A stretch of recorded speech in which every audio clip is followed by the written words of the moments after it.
નમસ્કાર બાળકો, આજનો ટોપિક છે ક્રોસ આલ્ડોલ સંઘનન પ્રક્રિયા. ક્રોસ આલ્ડોલ સંઘનન પ્રક્રિયા. નીટ 2020માં આમાંથી પ્રશ્ન આવ્યો હતો. બહુ જ સહેલો પ્રશ્ન હતો. તો આ પ્રક્રિયા કોની સાથે થાય? તો બે જુદા જુદા આલ્ડીહાઇડ કે કીટોન, એટલે જે પણ બે અણુ લો એ જુદા હોવા જોઈએ. અને શરત નંબર 2, બંને પર આલ્ફા હાઇડ્રોજન હોવું જરૂરી છે. બંને પર આલ્ફા હાઇડ્રોજન હોવો જરૂરી છે. આની તકલીફો શું છે પણ હું પછીથી કહું છું. તો પહેલાં એક સ્ટાર્ટ કરું આલ્ડીહાઇડ ધ્યાનમાં લઈને. ઓકે, તો બે પ્રક્રિયકો લઉં છું. બંને પ્રક્રિયકોના અણુ ગયા લેક્ચરમાં સમાન હતા, બંને ઇથેનોલ એટલે કે બંને એસિટાલ્ડીહાઇડ હતા. આજના લેક્ચરમાં આપણે બંને અણુ અલગ અલગ લઈશું. Okay,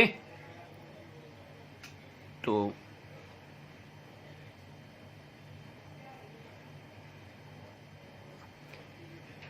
ethanol plus propanol. Okay, હવે આ જે બે અણુ છે એને આપણે નામ આપી દઈએ એટલે આજના લેક્ચરમાં તકલીફ ના પડે. આને આપણે એ કહી દઈએ, આને આપણે બી કહી દઈએ. તો આમાં 4 અલગ અલગ નિપજ મળે NaOH ની હાજરીમાં. ઓકે, તો નિપજ નંબર 1 A+A, કારણ કે પાત્રમાં આ પણ હાજર છે ને. આ તો પહેલા એ સાથે પ્રક્રિયા કરે તો એ પ્રક્રિયાની નિપજને સ્વયં આલ્ડોલ કહેવાય. સ્વયં એટલે પોતાના જ અણુ સાથે પ્રક્રિયા કરી. ઓકે, તો પહેલી નિપજ બનાવતા શીખો. ગયા લેક્ચરમાં કર્યું હતું એ. આનું એની સાથે જ સંઘનન કરાવવાનું છે. તો CH3CHO, આ O પોતાનામાંથી જ H લઈ લેશે, OH. પાછો એનો એ જ અણુ CH2C ડબલ બોન્ડ OH.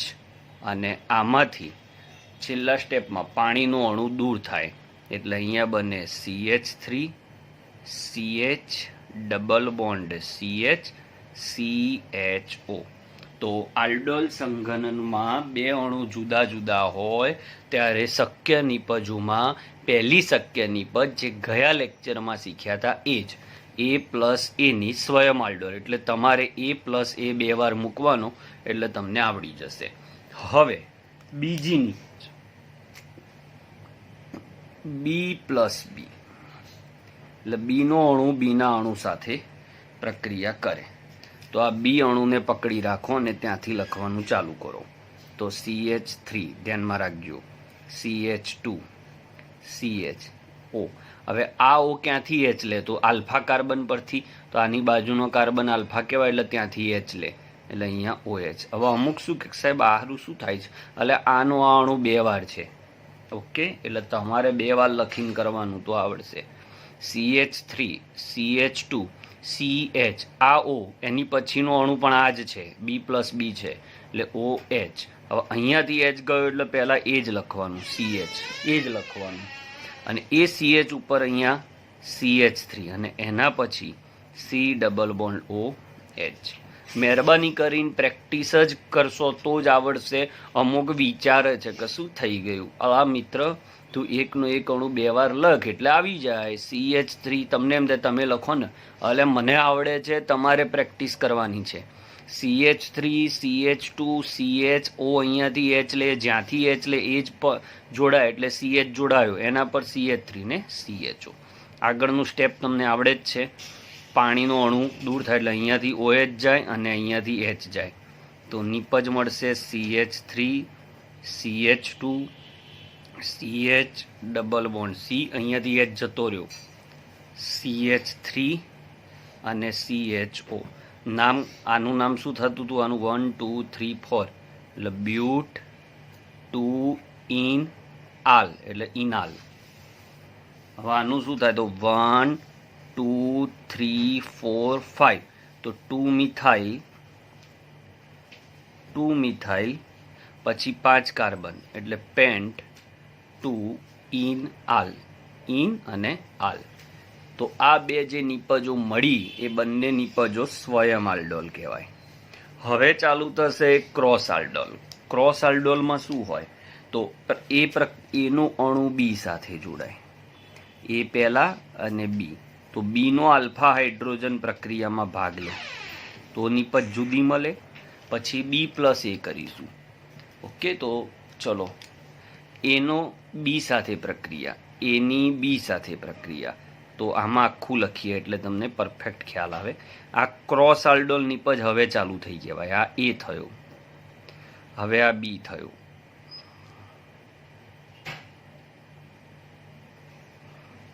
હવે પ્રક્રિયા કરો, બોલો યાર. હવે આ લખવાનું CH3CH, આ ઓ અહીંયાથી એચ ને લઈ લેશે એટલે OH. અહીંયાથી એચ ગયો એટલે ત્યાં આવશે CH, એના પર CH3 dash C double bond OH. Okay, અને બીજા સ્ટેપમાં આપણે જાણીએ છીએ એમ પાણીનો અણુ દૂર થઈ જશે એટલે OH અહીંયાથી જશે, OH અને H અહીંયાથી જશે.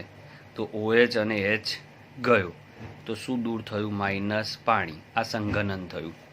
ચલો લખો CH3CH ડબલ બોન્ડ, અહીંયાથી H ગયો એટલે C, એની નીચે CH3 ડબલ બોન્ડ O અને H. જ્યારે હું ડિફિકલ્ટી લેક્ચર લઈશ ને એટલે તમારો પહેલો પ્રશ્ન શું હશે ખબર છે? સાહેબ એકવાર આલ્ડોલ સમજાવો ને. કેમ ખબર છે? કારણ કે તમે પ્રયત્ન જ નહીં કરો 100%. એમ નહીં કે ચલો આપણે તો પ્રયત્ન કરીએ, એ પ્રયત્ન જે લેવલનો નહીં થાય. નામ આપો 1 2 3 4 એટલે 2 મિથાઇલ, બીજા કાર્બન પર મિથાઇલ સમૂહ, 4 કાર્બન એટલે બ્યુટ, 2 ઇનાલ, બીજા નંબર પર ઇન, પહેલા નંબર પર આલ. તો A પ્લસ બીની ક્રોસ આલ્ડોલ નિપજ કહેવાય. ક્રોસ આલ્ડોલ એટલા માટે કે બે જુદા જુદા અણુઓ વચ્ચે પ્રક્રિયા થઈ એટલે આ ક્રોસ આલ્ડોલ નિપજ થઈ, જેમાં બી અણુ છે એના આલ્ફા હાઇડ્રોજને પ્રક્રિયા કરી. હવે આપણે ચોથી ક્રોસ આલ્ડોલ લઈએ, જેની અંદર આપણે શું કરીશું તો એની અંદર આપણે અહીંયા બી પ્લસ એ કરીશું. એટલે આ વખતે એનો આલ્ફા હાઇડ્રોજન પ્રક્રિયામાં ભાગ લેશે. એનો આલ્ફા હાઇડ્રોજન પ્રક્રિયામાં ભાગ લે તો હવે બી પહેલા લખું તો CH3 CH2 C double bond OH plus CH3 C double bond OH. હવે તમે આમાં રિએક્શન કરો તો CH3, ખાલી આગળ વધતા જવાનું છે બસ, આટલે સુધી લખીને આ O લખી દેવાનું. આ O આના આલ્ફા કાર્બન પરથી H લઈ આવો એટલે આલ્ફા કાર્બન આ થયો, ત્યાંથી H લાવો એટલે જ્યાંથી H લાવો એ જ જોડાય. અહીંયાથી H આવી ગયો એટલે CH2 C double bond OH. આગળ શું થશે તો પાણીનો અણુ દૂર થઈ જશે. પાણીનો અણુ દૂર થઈ જાય એટલે CH3 CH2 CH double bond, અહીંયાથી H જશે એટલે CH અને CHO એટલે પેન્ટ 2 ઇનાલ. ઓકે, તો કુલ નિપજો કેટલી મળી તો આમાં કુલ નિપજોની સંખ્યા 4, 2 સ્વયં આલ્ડોલની અને 2 ક્રોસ આલ્ડોલની. શું આ પ્રક્રિયા ઔદ્યોગિક રીતે ઉપયોગી છે તો ના. આ પ્રક્રિયામાં 4 નિપજ મિશ્રણ સ્વરૂપે મળતી હોવાથી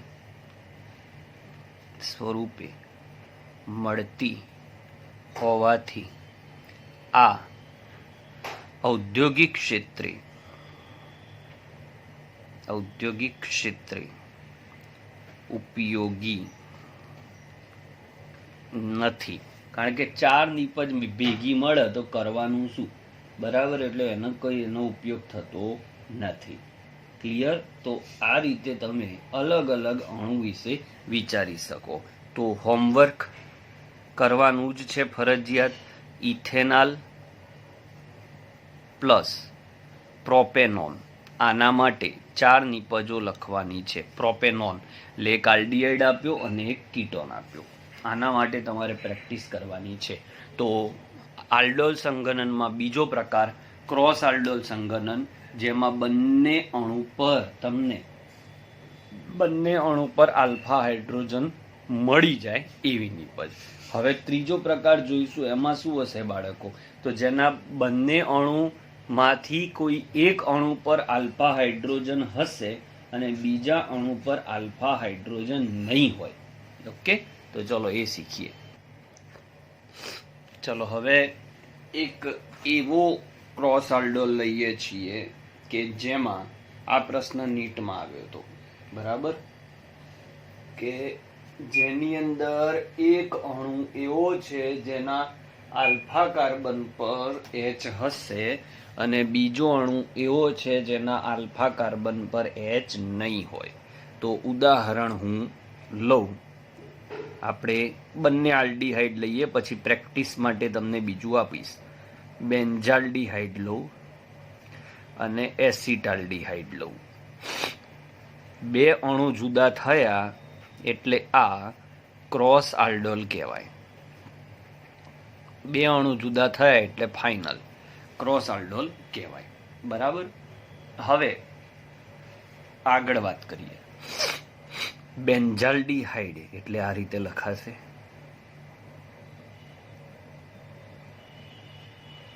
આ તમારો બેન્ઝાલ્ડીહાઇડ.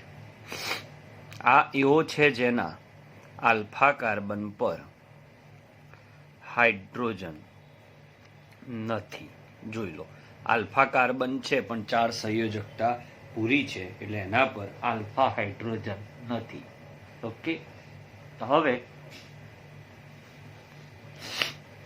એસિટાલ્ડીહાઇડ લઉં. તો આના આલ્ફા કાર્બન પર હાઇડ્રોજન છે એટલે એસિડિક હાઇડ્રોજન છે. તો રિએક્શન થાય NaOH ની બધું તમે જે જાણો છો, મંદ NaOH ને. તો આ O અહીંયાથી H ને લઈ આવે, અહીંયાથી આ રીતે CH. આ O અહીંયાથી H ને લાવે, અહીંયા CH3 નીકળી ગયો એટલે અહીંયા CH2. આ રીતે. ઓકે, અને બીજું સ્ટેપ તમે જાણો છો, ડેલ્ટા આપીને પાણીનો અણુ દૂર કરી દેવાનો. બહુ સહેલું છે, બધામાં એક જ સ્ટેપ છે. અહીંયાથી OH જાય, અહીંયાથી H જાય. આ રીતે અહીંયાથી OH ગયો એટલે અહીંયા H વધ્યો, અહીંયા ડબલ બોન્ડ થયો, ખ્યાલ આવ્યો. પછી પાછું અહીંયા શું થશે? CH અને અહીંયા C ડબલ બોન્ડ OH. તો આ જે તમારી પાસે બન્યું, ખ્યાલ આવે છે? આ જે તમારી પાસે બન્યું એ તમારી ક્રોસ આલ્ડોલ નિપજ કહેવાય.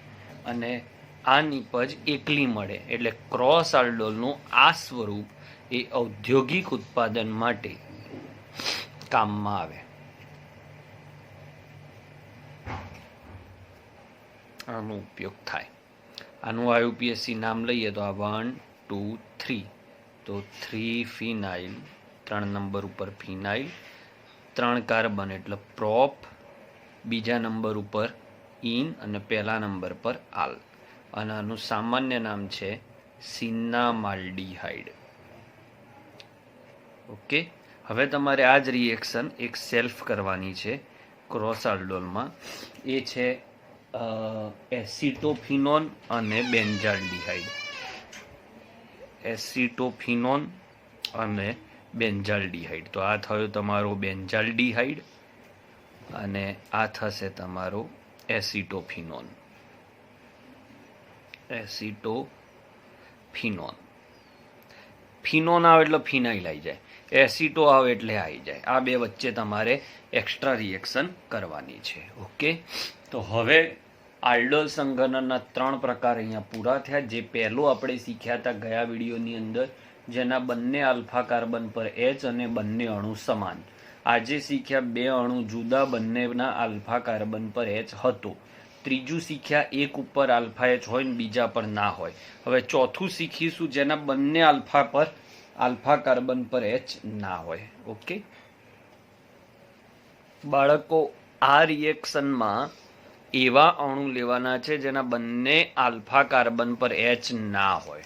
એટલે આ પ્રક્રિયા મુશ્કેલ થાય. એટલે આ સાંદ્ર આલ્કલી સાથે, એટલે 50% સાંદ્રતાવાળા NaOH કે KOH સાથે થાય. એટલે જેવો તમે NaOH કે KOH સાંભળો એટલે તમારે તરત જ આ વસ્તુ યાદ રાખી લેવાની કે એની ઝારો જ હશે. આમાં કોઈ આલ્ફા H કે એવું કશું નથી. એટલે એક જ અણુનું ઓક્સિડેશન અને રિડક્શન સ્વયં થાય, એને વિષમીકરણ કહેવાય. ઓકે, યાદ રાખો. એક ઉદાહરણ લઉં પછી એના મુદ્દા લખું. હું બેન્ઝાલ્ડિહાઇડ લઉં. ઓકે, આ બેન્ઝાલ્ડિહાઇડ, એના 2 અણુ લેવા પડશે. તો બેન્ઝાલ્ડિહાઇડમાં આપણે જાણીએ છીએ એમાં આલ્ફા કાર્બન પર H નથી.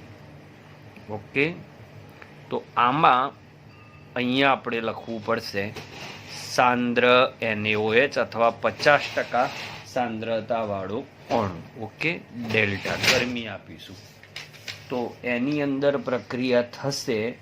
એટલે એક અણુનું ઓક્સિડેશન ને એક અણુનું રિડક્શન થશે. ઓકે, તો સમજી લો કે કોઈ એક અણુ, એટલે આનું ઓક્સિડેશન થાય તો એ સોડિયમ વડે ઓક્સિડાઇઝ થઈ જાય અને અહીંયા તમને શું મળે તો COONA. શું મળી જાય મિત્રો? COONA. બહુ સહેલું છે. COONA એટલે Na નું નામ સોડિયમ, બેન્ઝીન ઉપર એસ્ટર એટલે બેન્ઝોએટ. કેવી રિએક્શન કહેવાયા? ઓક્સિડેશનથી મળેલી રિએક્શન. હવે એ જ બેન્ઝાલ્ડિહાઇડનું રિડક્શન થાય તો હું આગળ ઘણી વાર કહી ચૂક્યો છું. એ પોઈન્ટ તમે યાદ રાખો બાળકો, કે આલ્કોહોલનું ઓક્સિડેશન કરું તો આલ્ડીહાઇડ મળે અને આલ્ડીહાઇડનું રિડક્શન કરું તો તમને પાછું આલ્કોહોલ મળે. તો આલ્ડીહાઇડનું રિડક્શન કરીશ તો અહીંયા તમને શું મળશે? CH2OH મળશે. આનું નામ બેન્ઝાઇલ આલ્કોહોલ. બેન્ઝાઇલ સમૂહ કહેવાય. બેન્ઝીન ઉપર CH2 ને બેન્ઝાઇલ સમૂહ કહેવાય. અને આ પ્રક્રિયા રિડક્શનથી થઈ. તો એક જ અણુનું સ્વયં ઓક્સિડેશન, બીજાનું સ્વયં રિડક્શન થયું. તો આ પ્રક્રિયાને સ્વયં ઓક્સિડેશન થી શું મળે? સોડિયમ કે પોટેશિયમનો એસ્ટર એટલે કે ક્ષાર. અને રિડક્શન થી શું મળે છે? તો આલ્કોહોલ. આથી આ પ્રક્રિયાને શું કહેવાય? તો આ પ્રક્રિયાને ખાસ યાદ રાખજો, વિષમીકરણ પ્રકારની રેડોક્સ કહેવાય. વિષમીકરણ, એક જ અણુનું ઓક્સિડેશન અને એ જ અણુનું રિડક્શન થવાની આ ઘટનાને વિષમીકરણ પ્રકારની રેડોક્સ પ્રક્રિયા કહેવાય. ઓકે, તો સેલ્ફમાં તમારી પાસે એક ઓર રિએક્શન આપું, ફોર્માલ્ડીહાઇડ અને ફોર્માલ્ડીહાઇડ. હવે એક ફોર્માલ્ડીહાઇડ અને એક બેન્ઝાલ્ડીહાઇડ હોય તો જે નાનો અણુ હોય એનું ઓક્સિડેશન થાય અને મોટા અણુનું રિડક્શન થાય ત્યારે એને ક્રોસ કેનિજારો કહેવાય. અત્યારે સ્વયં કેનિજારો છે, પણ આ બે અલગ અલગ અણુ લઉં તો ક્રોસ કેનિજારો. MCQ બહુ જ પૂછાય, નીચેનામાંથી કોણ કેનિજારો આપે, કોણ કેનિજારો ના આપે, કોણ આલ્ડોલ સંઘનન આપે, કોણ આલ્ડોલ સંઘનન ના આપે. તો બહુ સહેલું છે. આલ્ફા કાર્બન પર H હોય તો આલ્ડોલ આપે અને આલ્ફા કાર્બન પર H ના હોય તો કેનિઝારો આપે. ઓકે, તો હવે માત્ર 5 કે 7 મિનિટનું આલ્ડીહાઇડ કીટોન બાકી છે, એ પૂરું કરું એટલે આલ્ડીહાઇડ કીટોનનો વિભાગ આપણો પૂરો થાય. પછી આપણે ચાલુ કરીશું કાર્બોક્સિલિક એસિડ. ઓકે, ચલો આલ્ડીહાઇડ કીટોનની ઇલેક્ટ્રોન અનુરાગી પ્રક્રિયા. ઇલેક્ટ્રોન અનુરાગી શબ્દ આવે એટલે આક્રમણ કરનારો પ્રક્રિયક તમારે યાદ રાખી લેવાનો E+ આવશે. ઓકે, પહેલી જ વાત કે આલ્ડીહાઇડ અને કીટોન બંને બેન્ઝીન વલયને અક્રિય બનાવે છે, સક્રિય નથી બનાવતા. કેમ અક્રિય બનાવે છે? કારણ કે બંને ઇલેક્ટ્રોન આકર્ષક સમૂહ છે. બંને ઇલેક્ટ્રોન આકર્ષક સમૂહ હોવાથી તે અક્રિય બનાવે છે. બેન્ઝીન વલયને તે અક્રિય બનાવે છે ઇલેક્ટ્રોન આકર્ષક સમૂહ હોવાથી. વળી બંને મેટા નિર્દેશક સમૂહ છે, એટલે આવનાર જે પણ સમૂહ હશે એ મેટા સ્થાન ઉપર જશે. ઓકે, એટલે આની પ્રક્રિયાઓ થોડી મુશ્કેલ છે. ચાલો, બેન્ઝાલ્ડીહાઇડનું નાઇટ્રેશન. તો નાઇટ્રેશન એટલે 11મા ધોરણની વાતો ચાલુ થઈ ગઈ. નાઇટ્રેશન માટે લેવો પડે HNO3 અને એનો પ્રક્રિયક સાથે ઉદ્દીપક H2SO4 લેવાય છે 273 થી 283 કેલ્વિનની આસપાસ. તો હમણાં જ મેં કહ્યું એમ બેન્ઝાલ્ડીહાઇડનો CHO સમૂહ મેટા નિર્દેશક છે, એટલે આવનારા NO2 સમૂહને મેટા સ્થાન ઉપર જવું પડશે.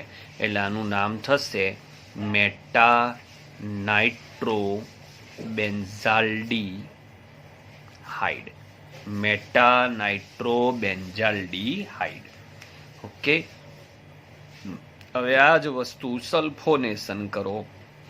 ઓકે, તો સલ્ફોનેશનમાં 11માં આવી ગયું હતું. બંને પ્રક્રિયક અને ઉદ્દીપક તરીકે H2SO4 હોય છે. ઓકે, તો આ પ્રક્રિયા સલ્ફોનેશન થઈ કહેવાય. ઓકે, તો અહીંયા CHO અને SO3H. હવે આ બેમાં SO3H વધુ ક્રિયાશીલ, એટલે આની સાપેક્ષમાં મેટા કહેવાય. એટલે આને કહેવાય મેટા બેન્ઝાલ્ડીહાઇડ અને SO3H ને કહેવાય સલ્ફોનિક એસિડ. ઓકે, આવી જ રીતે તમે એસિટોફિનોનનું નાઇટ્રેશન સેલ્ફમાં આપું છું. એસિટોફિનોનનું નાઇટ્રેશન, એસિટોફિનોનનું બ્રોમિનેશન આનું આ જ છે, અને એસિટોફિનોનનું સલ્ફોનેશન સેલ્ફ કરવાનું છે. એસિટોફિનોન દોરતા આવડવું જોઈએ. તો એસિટોફિનોન એટલે COCH3. આની 3 રિએક્શન નાઇટ્રેશન નામ સાથે લખવાની, નાઇટ્રેશન, સલ્ફોનેશન અને બ્રોમિનેશન. 3 અને ત્રણેયમાં નામ મેટા સ્થાન ઉપર જ આવશે. ઓકે, તો આટલું તમારે સેલ્ફ કરવાનું છે. હવે આના ઉપયોગો ખાલી જોઈ લઈએ. આલ્ડીહાઇડ અને કીટોનમાં જો ફોર્માલ્ડીહાઇડ છે, MCQ માટે જ ઓનલી. ફોર્માલ્ડીહાઇડને પાણીમાં 40% નાખો એટલે 60% પાણી 40% ફોર્માલ્ડીહાઇડ, તે ફોર્મેલિન બનાવે. જે આપણે જે વાઘ ને સાપ ને બધું જાળવવા માટે મ્યુઝિયમની અંદર અને આપણી લેબોરેટરીની અંદર નાના જીવાણુઓની બધું સાચવવા માટે જે દ્રાવણ વપરાય છે એ ફોર્મેલિનનું દ્રાવણ કહેવાય. ઓકે, જૈવિક નમૂનાને પ્રિઝર્વ કરવા માટે આનો ઉપયોગ થાય. એ ઉપરાંત ફોર્માલ્ડીહાઇડ એ બેકેલાઇટ જેવા પોલિમર બનાવવા, પ્લાસ્ટિક બનાવવા એનો ઉપયોગ થાય. એસિટાલ્ડીહાઇડ એ ઘણા બધા પદાર્થોની બનાવટમાં સ્ટાર્ટર તરીકે વપરાય, પ્રારંભિક પદાર્થ તરીકે વપરાય. આગળ વાત થઈ હતી એમ બેન્ઝાલ્ડીહાઇડ સુગંધીદાર પદાર્થ હોવાથી તે પરફ્યુમ બનાવવા માટે વપરાય, જ્યારે એસિટોન, ઇથાઇલ મિથાઇલ કીટોન આ બધા સારા દ્રાવક છે. કપૂર બનાવવામાં અને એ બધામાં વગેરેમાં આનો ઉપયોગ થતો હોય. તો ઉપયોગો માત્ર MCQ માટે કરી લેવાના. તો આખો આલ્ડીહાઇડ અને કીટોન વિભાગ કોને આવડશે? તો આટલી વસ્તુ એને ખાલી આવડવી જોઈએ કે ફોર્માલ્ડીહાઇડ નામ સાંભળે એટલે બે બાજુ એચ મૂકતા આવડવા જોઈએ. એસિટાલ્ડીહાઇડ અથવા ઇથેનાલ શબ્દ સાંભળે તો એક બાજુ CH3 અને એક બાજુ H, અને આની જગ્યાએ જો તમે બેન્ઝાલ્ડીહાઇડ શબ્દ સાંભળો છો તો આ આવશે. હવે આટલું તમને જો ના કરી શકો તો તમારે જોવાનું પછી એમાં આપણે શું કરીએ. એસિટોન શબ્દ આવે, પ્રક્રિયા એસિટોન સાથે કરો, આ છે તે છે, તો CH3CO CH3 આ યાદ રાખવાની વાત છે. હવે એસિટોફિનોન શબ્દ આવે, તો એસિટોફિનોન એટલે આ થયો તમારો ફિનોન, આ ફિનોન થયો અને આ એસિડ થયો, તો આ એસિટો, આ ફિનોન. હવે ધારો કે બેન્ઝોફિનોન આવે, તો બેન્ઝોફિનોનની અંદર આ રીતે આવશે, બેન્ઝોફિનોન આ રીતે આવે. તો આટલા અણુ તમને તૈયાર હોય તો આ ચેપ્ટરમાં તકલીફ ના પડે. તમારું સ્ટાર્ટિંગ જ ના પેલો કે એસિટાલ્ડીહાઇડ સાથે પ્રક્રિયા લખો, તમે કહો ખબર જ નહીં. ઓકે, તો આ સાથે તમારો આલ્ડીહાઇડ કીટોન વિભાગ પૂરો થયો. હવે કાર્બોક્સિલિક એસિડ વિભાગ ચાલુ કરીશું. એનું નામકરણ હું ખાલી સ્ક્રીન રેકોર્ડરથી શીખવાડીશ, બાકી બધું પ્રક્રિયાઓને બધું આપણે જેમ પેજમાં ભણીએ છીએ એમ ભણીશું. નામકરણને એટલા માટે સ્ક્રીન રેકોર્ડર ઉપર કે જલ્દી પતે. એમાં દરેક અણુ લખવા હું જઉં તો બહુ જ વાર લાગે. 10 મિનિટના ટોપિકમાં 1 કલાક નીકળી જાય. ઓકે, તો આ સાથે આલ્ડીહાઇડ કીટોન વિભાગ પૂરો થાય છે.